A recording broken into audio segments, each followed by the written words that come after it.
अस्सलाम वालेकुम स्टूडेंट्स। पिछली वीडियो में हमने ज़माने हाल में मलकियत का इजहार करने के लिए हैज़ और हैव का इस्तेमाल सीखा था। आज हम ज़माने माजी में मलकियत का इजहार करने के लिए हैड का इस्तेमाल सीखेंगे। तो लेट्स स्टार्ट। अगर ये जाहिर करना हो कि गुजरे हुए ज़माने में कोई चीज़ किसी की मलकियत थी या कोई चीज़ किसी के पास थी या कोई किसी चीज़ का मालिक था, तो उस ताल्लुक को जाहिर करने के लिए हैड का इस्तेमाल होता है। हर फाइल के बाद हम हैड लगाएंगे। सिर्फ एक ही वर्ड है इसमें, I, we, they, you, he, she, its और सिंगुलर प्लूरल सबके साथ हैड का यूज होगा। अब हम इनके सेंटेंस देखते हैं। अली के पास फुटबॉल था। अली के पास फुटबॉल था। Ali had a football. Ali subject, subject के बाद हम ये वर्ब लगा देंगे, हेल्पिंग वर्ब लगा देंगे। Ali had a football. मेरे पास एक कार थी। मेरे पास एक कार थी। I had a car. I had a car. उसकी 3 बहनें और 2 भाई थे। He had 3 brothers and he had 3 sisters and 2 brothers. उसकी 3 बहनें और 2 भाई थे। He had 3 sisters and 2 brothers.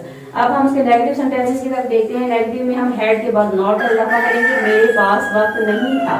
मेरे पास वक्त नहीं था। I had no. नो भी यूज हो सकता है, नॉट भी यूज हो सकता है। मेरे पास वक्त नहीं था। I had no time. तुम्हारे सर पर टोपी नहीं थी। You had no cap on your head. You had no cap on your head. इसका कोई दोस्त नहीं था। इसका he had no friend. He had no friend. अब हम इंट्रोगेटिव सेंटेंस देखते हैं। इंट्रोगेटिव में क्या करेंगे कि हम स्टार्ट में हैड को ले आएंगे ताकि हम सेंटेंस को इंट्रोगेटिव बना सकें। हैड को शुरू में ले आएंगे, उसके बाद सब्जेक्ट और उसके बाद बाकी का सेंटेंस। क्या उनके पास किताबें थी? क्या उनके पास किताबें थी? Had they books. Had they books.